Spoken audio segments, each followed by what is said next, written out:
오늘의 말씀은 누가복음 2장 1에서 14절입니다. 신약 페이지로는 80페이지입니다.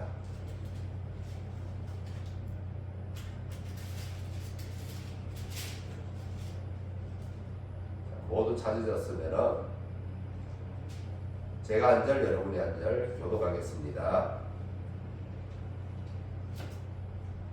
그때 가이사 아구스도가 영을 내려 천하로 다 호적하라 하였으니 이 여종은 우리나라 수리가 천국이 되었을 때 처음한 것이라. 모든 사람이 호적하러 각각 고향으로 돌아가매 요셉과 다윗의 집 족속이므로 갈릴리 나사렛에 인해서 유대를 향하여 베들레헴이라 하는 다윗의 동네로 그 약혼한 마리아와 함께 호적하러 올라가니 마리아가 이미 잉태하였더라. 거기에 있을 그때의 해산할 날이 차서 첫 아들을 낳아 강보로 싸서 부유에 이었으니 이는 여간에 있을 곳이 없음이러라. 그 지역의 목자들이 밤에 서서 자기 아기를 지키니 주의 사자가 곁에 서고 주의 영광이 그들을 두루 비추매 크게 무서워하느니라. 천사가 이르되 무서워하지 말라. 보라, 내가 온 세상에 미친 큰 기쁨의 좋은 소식을 너희에게 전하노라. 오늘 다윗의 동네에 너희를 위하여 구주가 나섰으니 곧 그리스도 주시니라. 너희가 가서 각부에 쌓여 그 위에 여기 있는 하나님 이것이 너희에게 표적이니라 하더니 훈련이 수많은 천군이 그 천사들과 함께 하나님을 찬송하여 이르되 지금 위에 높은 곳에서는 하나님의 영광이요 땅에서는 하나님이 기뻐하시는 사람들 중에 화평가 하리라. 아멘.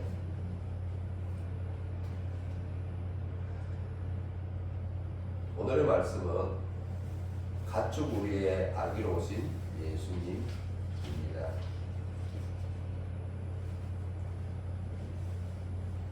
오늘은 성탄절입니다. 우리에게는 매우 복된 날이죠. 하나님이 우리를 찾아오지 않으셨다면 우리가 어찌 하나님을 알 수가 있을 것이며 또 우리의 모습이 참으로 그 비참한 상태에 놓여 있었다는 사실을 알지 못하게 됩니다. 그래서 성탄절은 하늘에 계신 하나님께서 사람이 되어 우리에게 오신 날을 기념하는 날이죠. 오늘 우리는 이를 기념하여 우리에게 오신 예수님을 생각하면서 그리고 또 그분의 은혜에 대해 감사하는 마음을 가지고 오늘 이렇게 나와서 예배를 드립니다. 성탄절은 우리에게 매우 기쁘고 중요한 날로 하늘의 복이 우리에게 전해진 날이죠. 제가 어렸을 때는 예수님을 믿지 않아도 성탄절이 기다려지고 뭔가 기대가 되는 날이었는데 요즘은 너무 볼 것도 많고 맛있는 것도 많고 좋은 것들이 많다 보니까 요즘 우리 어린아이들이나 젊은 청년들은 크리스마스가 그렇게 기대가 되지 않는데 저희 때는 상당히 기다려졌던 것 같습니다. 지금 생각해봐도 어렸을 때 크리스마스는 잔잔한 미소가 지어지는 날인 것 같습니다. 왜 그날이 그렇게 좋았을까요? 예수님을 믿지 않으면서 교회도 나가지 않으면서 말입니다. 당시는 지금과 같이 문화나 즐길 것이 많지 않은 때였기 때문에 나가서 친구랑 놀지 않으면 TV를 보는 것이 유일한 낙이었는데 그때는 밤 12시가 좀 넘으면 모든 방송이 종료되는 때였죠. 지금처럼 이렇게 하루 종일 나오는 때가 아니었습니다. 그래서 크리스마스 날 되면 아침 일찍 일어나서 TV를 켜고 이 기대를 하면서 뭔가 재밌는 프로그램이 나오지 않을까 하고 어린아이의 눈을 동그랗게 뜨고 채널을 이리저리 막 돌렸죠. 재밌는 프로그램을 찾는 거였습니다. 지금처럼 TV 리모컨이 있는 것도 아니고 TV에 딱 붙어서 채널 다이얼을 왼쪽으로 오른쪽으로 딱딱딱딱 하며 돌렸었죠. 그래서 재미있는 프로그램이 나오면 헛조개하면서 자리에 가서 앉아 TV에 몰입하였습니다. 그런데 그 전에 눈을 뜨고 먼저 살피는 것이 있었는데 선물이었습니다. 잠에서 깨어 눈을 떠서 머리맡에 놓여있는 선물을 기대하면서 눈을 뜨고 일어나 베개 위쪽에 선물이 있는지 없는지를 살피곤 했습니다. 이렇게 선물은 우리로 하여금 기대하게 만들고 마음을 설레게 만듭니다. 그렇게 성탄절은 선물로 인해서 기쁜 날이 되는데 이는 예수님이 우리에게 주실 선물을 가지고 오신다 하기 때문입니다. 우리 마태복음 1장 21절을 읽어보겠습니다. 신약 제일 첫 번째 책이죠. 신약 페이지로 1페이지가 또 제일 첫 번째 페이지. 신약 빨간색 제일 첫 페이지 넘기고 상황에 따라서 그 다음 페이지일 수도 있는데 페이지입니다. 마태복음 1장 21절. 1장 21절.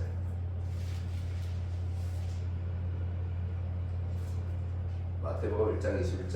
다 찾으셨으면 함께 읽겠습니다. 읽겠습니다. 아들을 낳으리니 이름을 예수라 하라. 이는 그가 자기 백성을 그들의 죄에서 구원할 자이심이라 하니라. 예수님이 손에 들고 오신 선물은 구원이라는 선물입니다. 방금 읽은 말씀을 보면 예수님이 오셔서 우리를 구원하러 오셨는데 이 구원 어디서 구원을 하죠? 뭐라고 쓰여있죠? 바로 다른 것이 아니라 바로 우리의 죄에서 우리를 건져내시는 겁니다. 우리는 죄로 인해서 고통을 받고 신음하며 살아가는데 이 죄가 다른 죄가 아니고 자신의 죄라는 겁니다. 아이러니하게도 우리는 우리의 죄로 인해서 고통받고 신음하며 살아가고 있고 또 살아왔었죠. 그런데 정작 우리는 이러한 사실을 모른다는 거죠. 다 다른 사람의 잘못이며 다른 사람의 죄 때문이라고 모든 책임을 내가 아닌 다른 사람에게 전가를 시키는데 그것이 우리의 모습입니다. 창세기 6장의 노아의 때를 보시면 포악함이 땅에 가득했다고 하는데 포악함이 땅에 가득하게 된 것은 우리가 죄 가운데 살고 있었기 때문인 거죠. 그리고 이 죄로 인해서 너나 나나 누구나 구별 없이 포악함이 우리 마음 안에 채워지게 되었고 이로 인해 서로 고통 가운데 살 수밖에 없게 되었습니다. 이러한 모습은 구원을 위한 하나님의 일하심을 촉발하게 되는데 그 일하심 가운데 하나로 예수님을 우리에게 보내시는 역사적인 사건이 일어납니다. 예수님이 우리에게 오신 사건은 실질적으로 역사 안에서 우리에게 다가오신 사건이기 때문에 매우 정말 은혜의 사건이고 이게 실제했던 사건입니다. 오늘 본문 누가복음 2장 1절에서 8절까지가 그 역사적인 사건, 예수님이 이 땅에 오신 사건을 기록하고 있고 이 말씀이 우리에게 영원히 증거로 주어집니다. 오늘 본문 1절을 보시면은 뭐라고 되어 있습니까? 가이사 아구스도가 영을 내려 천하로 다 호적하라 하였다고 말씀이 기록하고 있는데 이때가 대략 기원전 3년 정도 됩니다. 지금으로부터 한 2028년 전쯤 되죠. 꽤 오래됐죠. 이때 로마 제국을 옥타비아누스 황제가 다스리고 있을 때인데 여 위에 1절을 보시면은 가이사 아구스토라고 되어 있죠. 근데 이제 왜 로마 제국 황제가 옥타비아누스냐면은 옥타비아누스는 이 사람의 본래 이름입니다. 그러면 앞에 있는 가이사는 누구냐? 자기의 양아버지의 성을 땄어요. 카이사를 이 히브리어로 말하면 가이사라고 하는데, 이 가이사는 자기 아버지 양아버지의 이름을 따라 가이사고, 아구스도는 그가 처음으로 이제 황제가 되면서 아우구스투스라는 말이 이제 존엄한자라는 뜻으로 이 호칭을 원로로부터 받았는데, 그래서 이 옥타비아누스 황제를 가리켜 가이사 아구스토라고 말하죠. 이 옥타비아누스가 다스리고 있을 때인데, 이제 황제가 명령을 했죠. 로마 제국 안에 있는 모든 사람은 고향으로 돌아가서 인구조사를 받아라는 거였는데, 이때 예수님의 부모가 될 요셉과 마리아는 갈릴리 나사렛이라는 동네에 살고 있었고, 자, 갈릴리 나사렛이라는 동네는 그 팔레스타인 쪽에서 보면 살짝 북쪽인데, 수리아 밑에 쪽이죠. 수리아 밑에 쪽인데, 지금의 말하면 시리아라는 나라 밑에 쪽인데, 옛날 이스라엘 땅을 기준으로 해서 보면 북쪽에 있는 마을이었고, 갈릴리 호수 서쪽에 위치해 있었습니다. 한편 요셉의 고향은 어디냐면 베들레헴이었습니다. 요셉은 다윗 왕의 후손이었죠. 자, 다윗 왕이 어디 출신입니까? 우리 지금 뭐 열왕기도 다 넘어갔고 사무엘도 넘어갔고, 사무엘 상에 원래 나와 있는데, 이세의 아들 사무엘 이세가 어디에 살고 있었죠?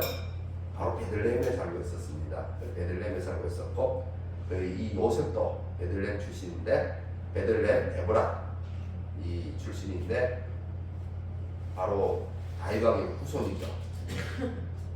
그런데 이제 그가 북쪽 갈릴리로 갔던 겁니다. 북쪽 갈릴리로 갔던 거고, 옥수로 섞어서 지내다가 이제 황제가 호적하라 하니까, 고향 가서 호적하라 하니까 이렇게 이제 베들레헴으로 호적하기 위해서 베들레헴으로 가는데, 아들을 데리고 내려가는 거죠. 그러니까 상당히 남쪽으로 내려와야 하는데, 이때 요셉의 아내는 어땠습니까? 요셉의 아내 마리아는 태중에 예수님을 잉태하고 있었던 거죠.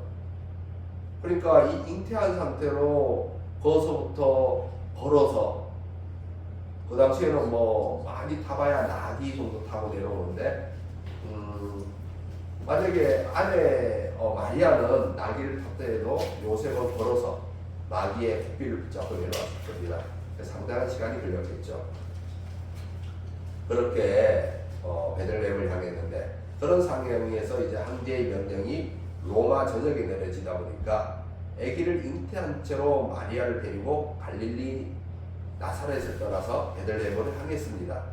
근데 여기서 로마법을 따라서 여자들도 호적을 하기는 해야 했지만, 그렇다고 여자인 경우는 직접 갈 필요는 없었습니다.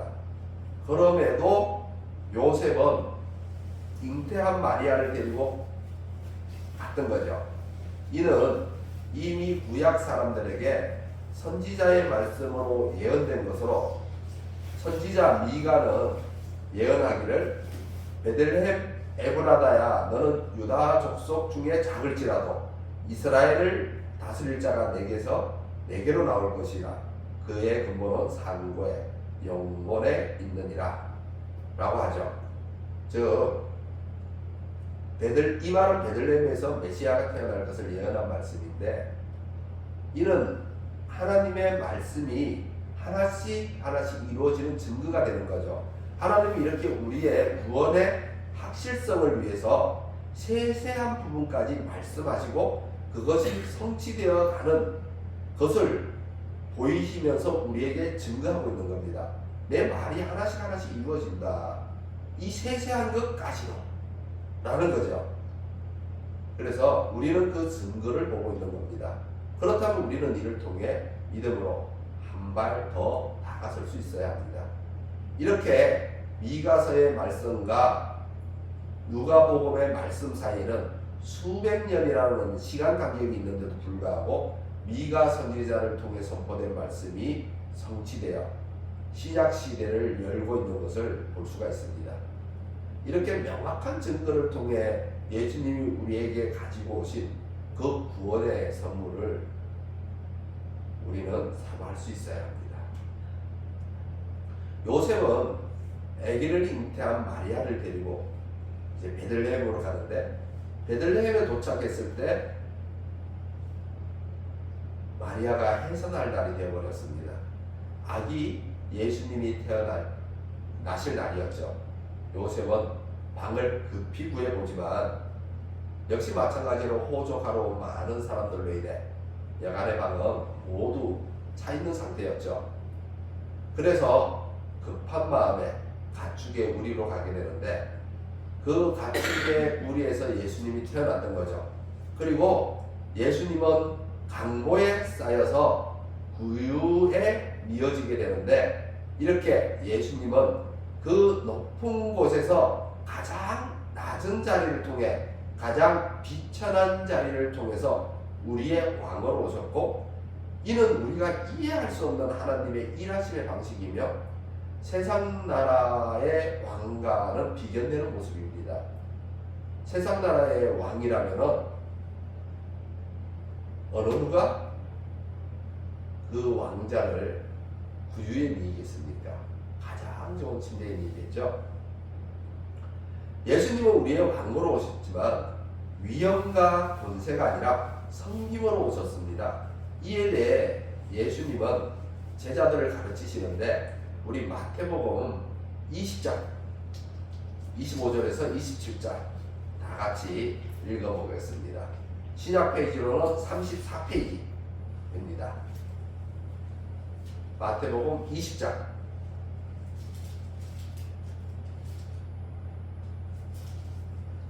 34페이지, 신약 34페이지.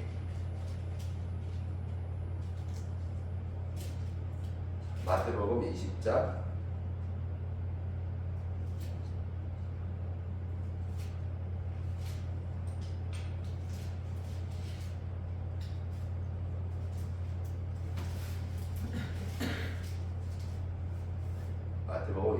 25절에서 27절까지. 자, 찾으셨으면 다 같이 읽겠습니다.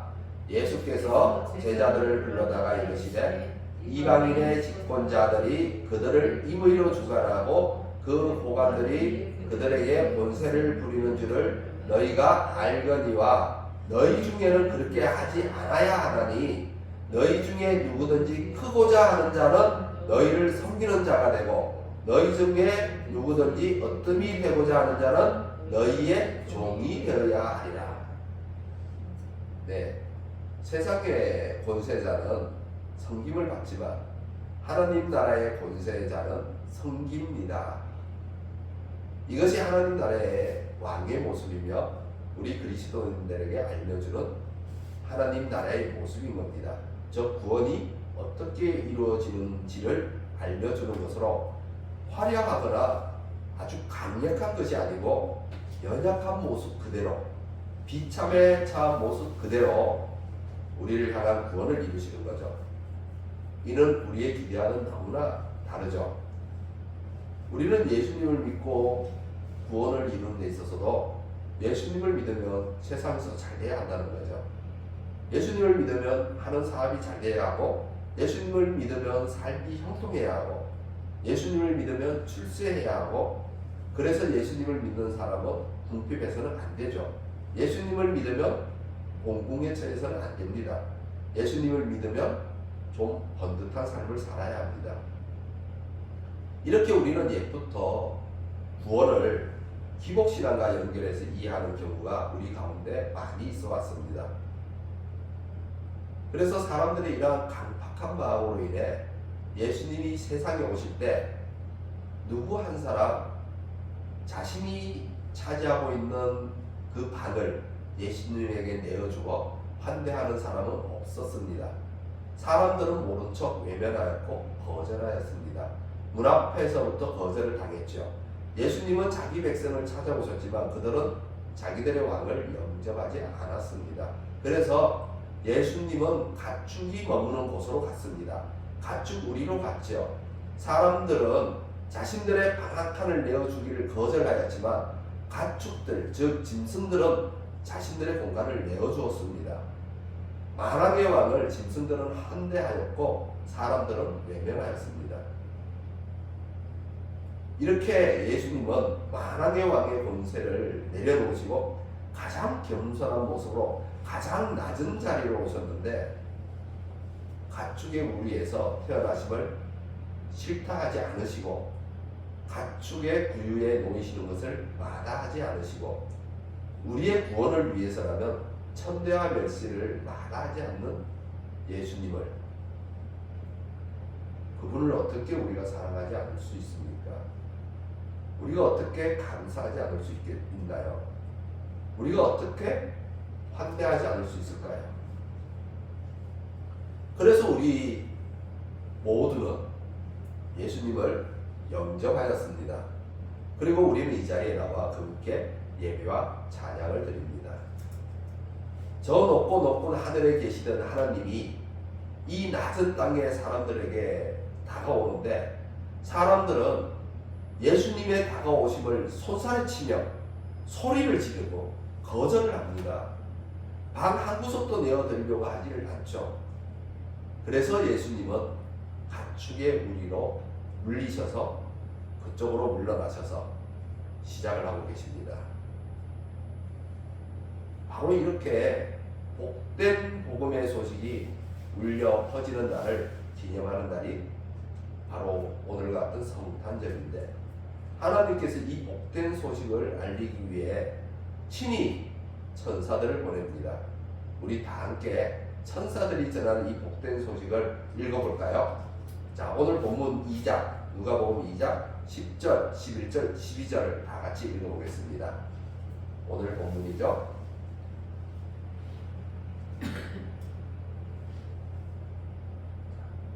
다 찾으셨으면 읽겠습니다. 10절, 11절, 12절. 천사가 이르되 무서워하지 말라. 보라, 내가 온 백성에게 미칠 큰 기쁨의 좋은 소식을 너희에게 전하노라. 오늘 다윗의 동네에 너희를 위하여 구주가 나셨으니 곧 그리스도 주시니라.